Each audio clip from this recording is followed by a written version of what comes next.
बोलो।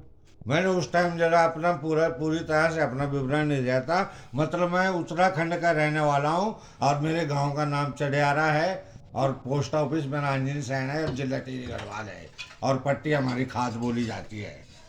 तो मैं ये कह रहा हूँ कि अध्ययन करने की सार्थकता तभी है। वेद और वेद ग्रंथ, वेद धर्म ग्रंथ पढ़ने का फायदा तभी है जब आत्म अनुभूति हो जाए। लेकिन पढ़ने का शौक, पढ़ना तो हर कोई जानता है लेकिन ये हर कोई नहीं जानता कि क्या पढ़ना है और क्या नहीं पढ़ना है। किसी भी चीज को पाने के लिए तड़प और लगन होनी चाहिए, जुनून होना चाहिए, तभी आप वो चीज पा सकते हो। और ईश्वर जो है अनुभव का विषय है, उसको किसी चीज से आप बयान नहीं किया जा सकते और अनुभव ज्ञान से ही होता है। ईश्वर का मंदिर मस्जिदों में नहीं, गुरुद्वारों में ढूंढ से नहीं मिलता।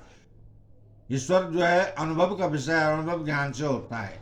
जैसे आप कहते हैं कि अगर आपको प्यास लगी और आप कहते हैं कि पानी पानी पानी, तो पानी से क्या प्यास बुझ जाएगी? नहीं, आपको अनुभव करना पड़ेगा। तो अनुभव ज्ञान से होगा, उसे पीना पड़ेगा। जिसने सत्य को जान लिया यही ब्रह्म ज्ञान है। जिसने सत्य को जान लिया वही संत है। जो संत कबीरदास थे वो किसी धर्म को नहीं मानते थे। कबीर, कबीर का मतलब कवि, काव्य, जो काव्य लिखे उन्होंने। मैंने उनके एक दो काव्य पढ़े हैं, कबीर के रामायण साकी और सदगुरु कबीर बीजक। बीजक पढ़ा है मैंने उनका। तो जो उनका मैंने सदगुरु कबीर बीजक पढ़ा है, उसको पढ़ने के बाद आपको कोई वेद पढ़ने की जरूरत नहीं है, क्योंकि उसकी एक एक साकी वेद मंत्र है।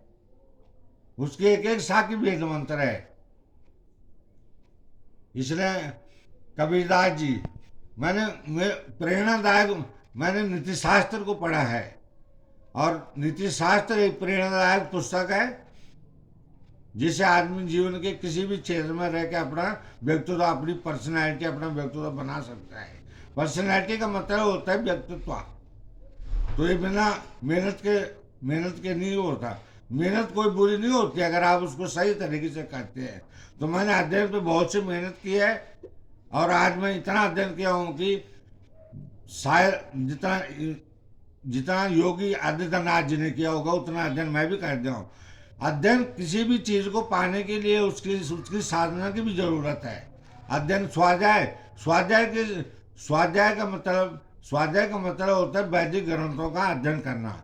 18 पुराण है। 18 पुराणों में से मैंने एक ही पढ़ी है, शिव महापुराण। और उसमें सब कुछ है। उसमें ब्रह्मा विष्णु महेश का वो है, सब कुछ है जो कुछ है। तो जो भगवान जो है भाव के भूखे, वो किसी चढ़ावे के भूखे नहीं है। और अपनी भक्ति का ज्यादा प्रदर्शन भी नहीं करना चाहिए। और मैं सोच रहा था कि मैं एक किताब निकालूं कि अध्ययन भी एक साधना पथ है। मनुष्य जीवन के 4 पुरुषार्थ है, धर्म अर्थ काम और मोक्ष। ठीक है। इंसान को धर्म अर्थ और काम का मोक्ष का सेवन करते हुए धर्म के मार्ग पर चलते हुए इंसान को धर्म, काम और मोक्ष का सेवन करते हुए मोक्ष को प्राप्त करना चाहिए। इसी हेतु इंसान में जो विवेक जगाने की जरूरत है वो है विद्या। ठीक, वो विद्या है।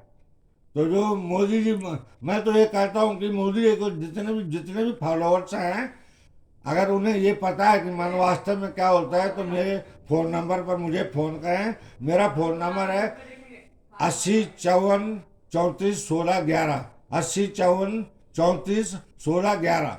इस नंबर पे आप मुझे फ़ोन कीजिए और मुझे बताइए कि मन वास्तव में क्या होता है। जिन्हें पता है, फिर आगे का वीडियो में आगे बनाता रहूँगा। आप लोग जितना भी इसको शेयर और लाइक कर सकते हैं कीजिए। बाकी मैं, मुझे कोई वो नहीं चाहिए।